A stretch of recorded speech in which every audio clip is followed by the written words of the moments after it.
Hello everyone, my name is Rapelang Motsumi, the founder of the Entrepreneurship Ecosystem Company, also known as TEEC. I'm an entrepreneur and a business coach.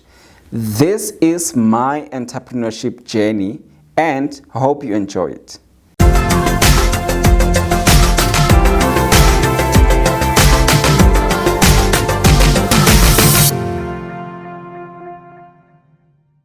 I'm an entrepreneur, business coach, and the founder of the Entrepreneurship Ecosystem Company.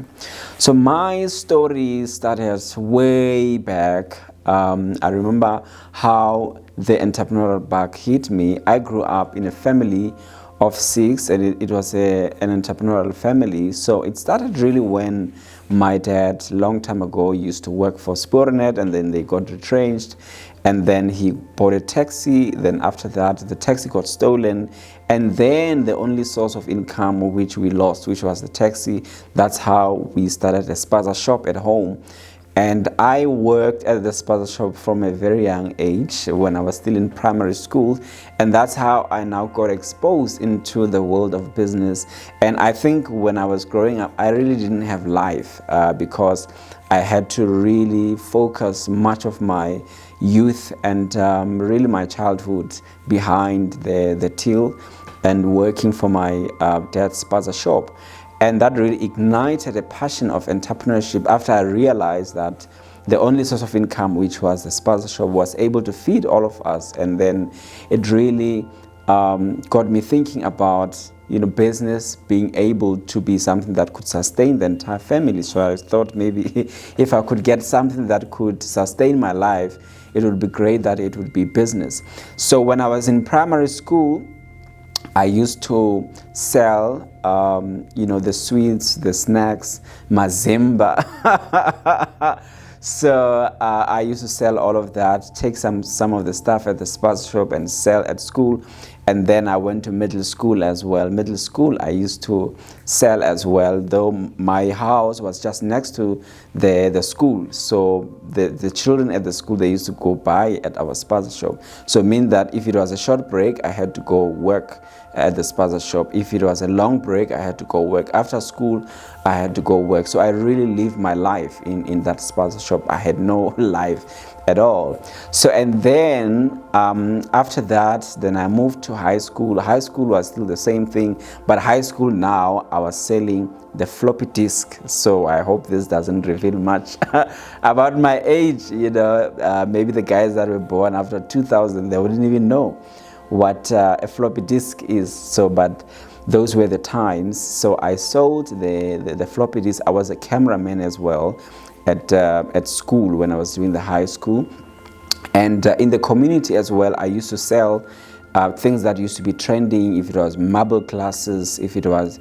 the tops, I don't know what you call them in English, but we were calling it ditopo. So we were playing that, and I used to sell it to my peers at that young age as well. So I would look at the trends, what is trending, and then go and stock that and sell that. I sold also fireworks during December, which I made good money as a kid selling some of those things. And then fast forward into my after school life, I did after matric. Then I did my when I was still in Mafikeng at the time, because I was born in Mafikeng. So I did a diploma there, actually a short qualification in computer accounting, and then I came to Johannesburg to now come to my degree. So I studied that for 4 years, the BBA, the Bachelor of Business Administration degree, and then after that I started my business right away. So in the journey of my business, I really because I remember when we were still at school, when most of the young people, they used to apply for jobs, and because I really didn't know what to do, but when after matric, then I was very determined that I want to be a businessman. I want to pursue business. I had, I think, about 3 interests. I wanted to be an entrepreneur. I wanted to pursue music because music is also one of my passions. It's also one of my hobbies. So I'm a piano player. So, but when I was still in Mafikeng, I was part of an orchestra. So I used to play cello as well. So those are just one of my hobbies. So then when I got into Joburg, that was around 2007. So I started studying, and then when I had to decide what I need to do with my life, I was a little bit confused because I didn't know what business to go into, even though I wanted to study business. So when people were applying for jobs, I was also trying to apply graduate programs, internships, and all of that. So it happened that I was not that fortunate. Every time I would go maybe for an interview, or I would go for any opportunity, I wouldn't be accepted. But I didn't even progress to the level where I could be in an interview. I've never been in a job interview in my life. So it would be maybe in the psychometric test or whatever, but I never really progressed. So I thought maybe this is not my stuff. I'm not gonna work, because I tried to find a job and no one could really give me that opportunity. And then I thought, you know what, let me just start my business. And then 2011, started my business, and you know, with no funding, with no capital. So I only had some little bit of capital that I think earlier on around 2008. So there was some investment that I saw. Then I asked for 2,000 rands from my parents so that I could invest into MTN shares. So I did that. And then 2011, when I needed money to start, it had matured. I think it had doubled, you know, because those were BE shares that had already matured, I think, to more than double. So I got almost about 4,000 when 3 years back I had put 2,000. Then that's how I got into an incubator called Shanduka Black Umbrellas. So in 2011, then I got into Shanduka Black Umbrellas, which was one of the incubators that I saw, and I thought to myself, you know, I need to hone my entrepreneurial flair and skill by being in a development program, which was really a great experience and an exposure for me, because I had not really learned, I've not been exposed to that level. So I thought it was a great opportunity. And then I needed money to get into the program, because I needed to, you know, to pay for the office and all of that. But earlier on, 3 years back, I had asked for some, I think it was about 2,000 rands, which I had saved from what my parents were giving me for stipend, that I invested into the MTN shares. And then I think after 3 years, they had matured and doubled. So I had about 4,000 rands when I cashed out, and then invested that into the business. And then I was able to pay off whatever I needed to pay off. And yeah, the great thing was that after that, it really kickstarted me quite nicely into a journey of entrepreneurship. So while I was at Shanduka Black Umbrellas, I stayed there for about 1.5 years, and then I went again to join another program, which was called the Branson Centre of Entrepreneurship. So this one was of the founder, Sir Richard Branson. So yeah, I did that program as well for quite some time. Met incredible entrepreneurs, you know, socialized with very, very incredible entrepreneurs. So then when I started the business was really about compliance and assisting small businesses with their compliance issues, and also some other peripheral services that they would need in order for them to be formalized, or to bid for opportunities, or to be compliant in some way. So when I then progressed, obviously you hear about, you know, diversify. So I tried to diversify into other interests as well. So there was this other organization that I used to, which was Mzansi Music Ensemble, which I used to do some compliance work. So they were into the music stuff. So because I loved music, so they when I started doing some compliance work for them, and then now they needed bookkeeping, I did some bookkeeping work, and then after that they needed some branding work and all of that. And I also said that I can provide you with that, and I provided that. And then they also needed production, because it was a show that was touring multiple of different provinces, so it was staging in multiple theaters. So production as well, because with my other business partner, we had a production company that we were doing. So I was invoicing them like multiple times, invoicing them for compliance, invoicing them for bookkeeping, invoicing them for production, invoicing them for social media marketing, because I was their branding manager. So I kept upselling some stuff to them. So, and then after that, I had I think one of the years that were very difficult was 2014. 2014, things were not working out. Then I tried to say, let me go home in Mafikeng and, see what I can do. I think it was the worst decision ever. So things became very much worse there, such that the same year I had to come back to Joburg, because I couldn't really progress with anything there in Mafikeng. So when I came back, and then I restarted again from scratch. So remember, when I left, I had lost everything, lost completely everything. My stuff was, everything took back home. So when I come back now, I come back with nothing. So yeah, it was such a difficult year. Maybe my 2014 was other people's 2020. So, but bounced back from that difficulty into now also try to diversify into other things. So I was running a consulting company at the time, being part of the production company with my other business partner. And then there was also later on in the years to start the to get into telecommunication. So he brought a telecommunication opportunity where, because he had worked for telecom for many years, and they were given an opportunity to be service providers to their previous former employer, and then he got me on board. He trained me as a technician.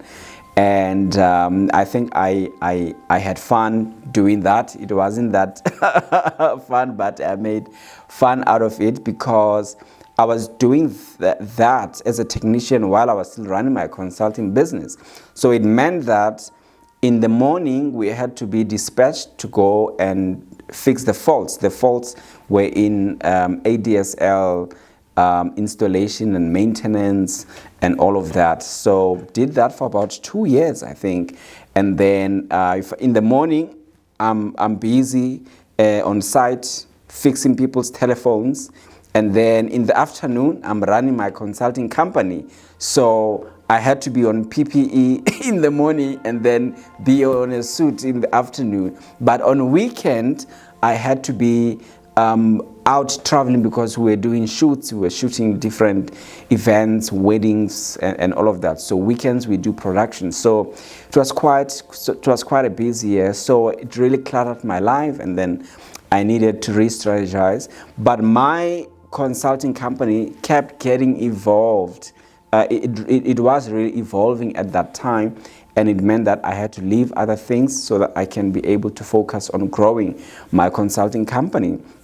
And my consulting company now grew into an established enterprise development service provider to corporates and all of that. So that's when we started refocusing much more into training, mentorship and coaching, and doing a lot of enterprise development work, and running the design and implementation of corporate programs for the enterprise and supply development.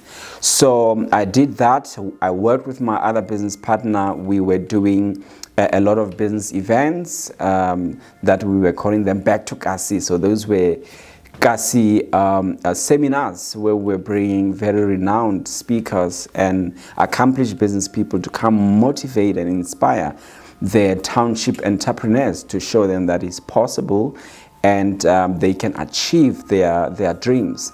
So did that for quite some time, and then we evolved into something else. So we pursued a lot of projects also within the enterprise and supply development space, which was really our passion. So I've been so far 9 years now into my business, and I've been seeing how I've evolved over these 9 years. Very, very interesting. So, but into the formal business, otherwise my journey started, as I narrated it, back in primary. So very, very exciting journey until so far. So I've worked with, I think what has defined my success and achievement was to be able to partner with other people of, like-minded people who are also passionate about the same passion that I have, and also some of the business partners that I had. I spoke about Broman that we did, multimedia production, as well as telecommunication with. There was Emmanuel as well. We did a lot of work in the enterprise development space in terms of awareness events that we hosted, seminars, township initiatives. So we did a lot of that with Emmanuel. And then I met another interesting business partner called Jayshree. And then that's when I started doing more corporate projects that are much more at high level. So we did a lot of work with the banks, very renowned banks, and then assisting, some of the projects were about assisting the retrenched staff or the retrenched bankers as they transition from the world of employment into entrepreneurship. So we were assisting a lot around, handling those retrenchments and assisting these employees to become entrepreneurs. These are employees who were affected. So we also worked a lot with other programs and other projects within the banking space as well. Some of them has to do with innovation and all of that. So at the moment now, I program manage a program called Propreneur X, which is a property accelerator program that is assisting entrepreneurs that are servicing the property sector. So be it construction, be it HVAC, be it many other services that are offered in the construction sector. So I program manage that program. I also program manage a lot of other technology program with other multinational tech companies. So one of which was with the IBM, did some work there, and then did a lot of work now with another multinational tech companies, so that we are busy with the project now. So I have dabbled into multiple of sectors as well in as far as enterprise development is concerned.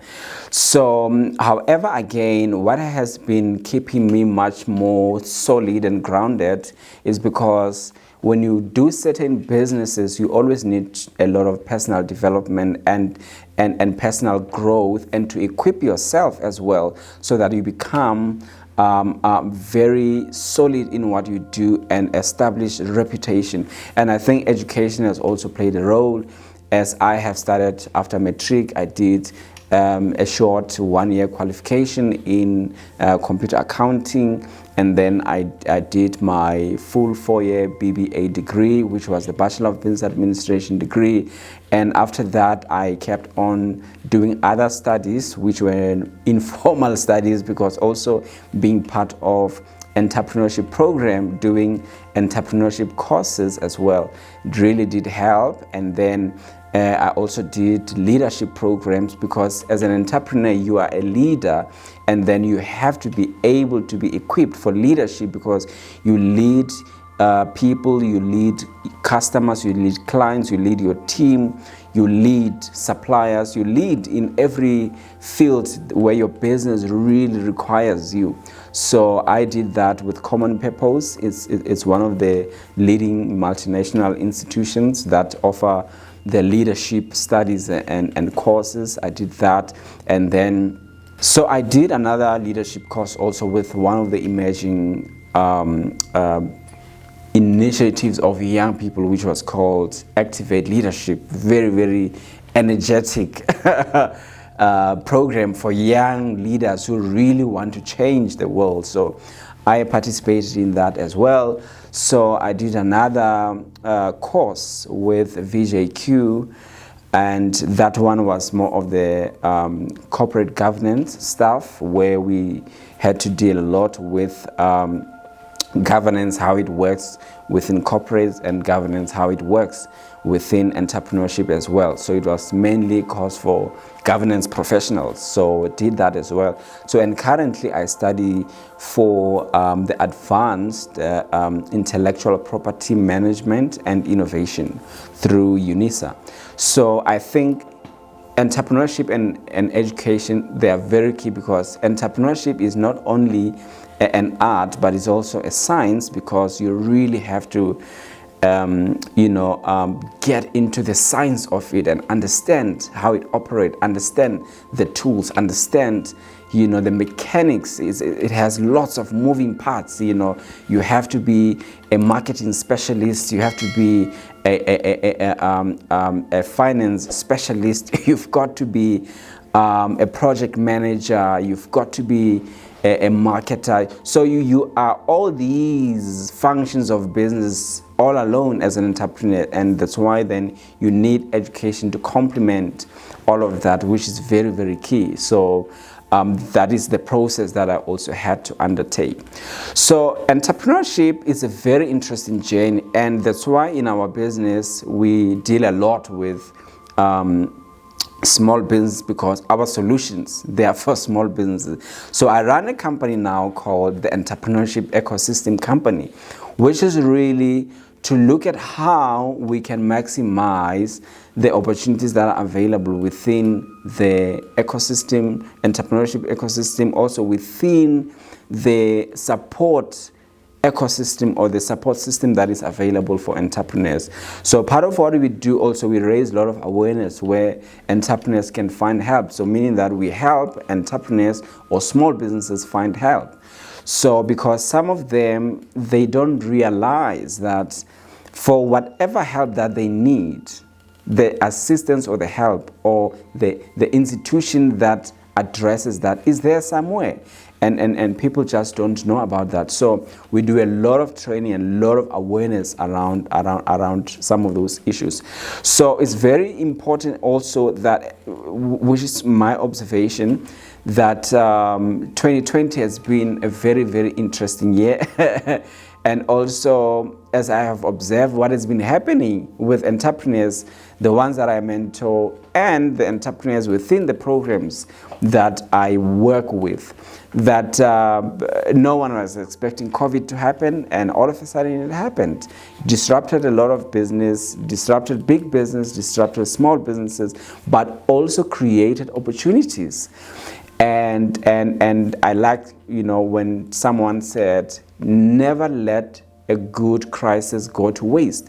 And I've seen also how some of the small businesses have pivoted their business model to ensure that they adapt to the changes that are currently happening, and taking advantage of what is happening to convert that into a real opportunity for their business and make money. So those were really interesting times for some, but for some not interesting at all. So I know that we've heard a lot about the need to pivot, re-strategize, realign, and all of those cliche words that have been thrown around. But it has been critically important that at this time, as an entrepreneur, that's where you get revealed that if you are a real entrepreneur or not. And I wrote an article that says, this COVID situation or after COVID economy will be the survival of the innovative. So that's where we're going to really see who are the innovative entrepreneurs, who are the real entrepreneurs. Because when you really get disrupted, that's when you try everything to come out of, you push against the corner, and you are trying all what you can to survive and come out of the situation. So I think it revealed a lot of that, where we were able to see who is a real entrepreneur and who is not. Very, very interesting. But I think also what COVID has done, it managed to be an equalizer in the whole ecosystem, where it leveled the playing field. and we have seen that a lot of big business, they shrinked, and some of them disappeared, leaving room now for new small businesses to emerge. And that's how it has managed to level the playing field for some of us to start playing where big businesses were playing. So I think that and I was having a discussion with someone this morning that when problem comes and challenges comes, remember that we became entrepreneurs because there were problems, there were challenges. They are the one that birthed us. So we are never, as entrepreneurs, wake up and cry that there are problems. No, because if there won't be problems, we will shut down. Our business will disappear. We thrive on problems. We thrive on crisis. We thrive on all of those things because they are the ones that birth an opportunity for a business to be born. They are the ones that give birth and rise to new ideas. New ideas are formed out of crisis, out of people's problems, what people need. So I think this should be a celebration, for we are not yet celebrating, yes, the lives lost and what COVID has done, but in terms of the opportunities that has come as a result of a crisis, we should be celebrating that this thing is going to change, it's going to change the playing field. It's going to introduce us now to be able to play big. And I think that is the motivation and courage that I took out of 2020. And I've seen that my mind has just been alert of many opportunities, and I was able to think about new ways of doing things and rework and rethink how I think about my business. And it has been really interesting stuff. So 2020, I think for me, it has been exciting because it really took me back to where I started, so that I can really rethink about whether am I a real entrepreneur or not. Yeah, I think also, we learn a lot as we progress in the journey of entrepreneurship, and we make a lot of mistakes. I think along the journey, I missed direction so many times, where sometimes you ask yourself, what am I doing?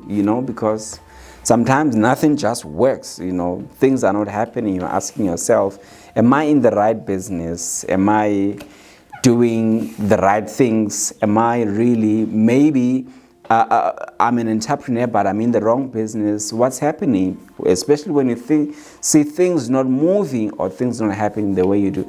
So I have been chopping and changing things, and then starting this, and then leaving this, starting something else, and then leaving there, going somewhere else. It is both good and bad that all the things that you have done where you have failed, you accumulate an experience, because also failure is very necessary in the journey of an entrepreneur. Why? Because it demonstrates commitment, that you are trying to do something, and you are really showing commitment that you want to succeed at all cost. So I've done a lot of mistakes because I think along the journey I was just everywhere trying to find myself. Sometimes it can take time to really find yourself in this journey. You change businesses, you change business model, you try this, doesn't work, you try something else. But the only thing is that the more you keep trying new things and start something else, the time is going. Before you know it is 10 years and you have multiple of businesses where there isn't even a solid business that has become a multi-million business. So sometimes we can waste a lot of time chopping and changing businesses because we are not sure as to which business we must focus in. And sometimes we over diversify, we do too many things all at once. And one of my mentors once said, you can't diversify on an empty stomach. Diversification is really for people who have found one thing that works, and then they gradually build into something else where they're going to build another thing that works. So you can't just be diversifying and doing 100 things all at once when there's no one thing that really seemed to be working. So those are some of the mistakes. I got to do too many things all at once, but I believe that it was, a learning path, and out of that, I've accumulated a lot of experience. So, but the journey is very unique for all of us, and others, they succeed very quickly and very easily and in a short space of time, but others, it takes long. So the advice here is that it doesn't matter how long it takes, don't give up, because at some point you will find something that works. And once you find that thing that works, it will really motivate you, and you will see that all these years that you spent trying, they were worth it, because they were a build up to that one thing that works. So don't give up until you find that one thing that works.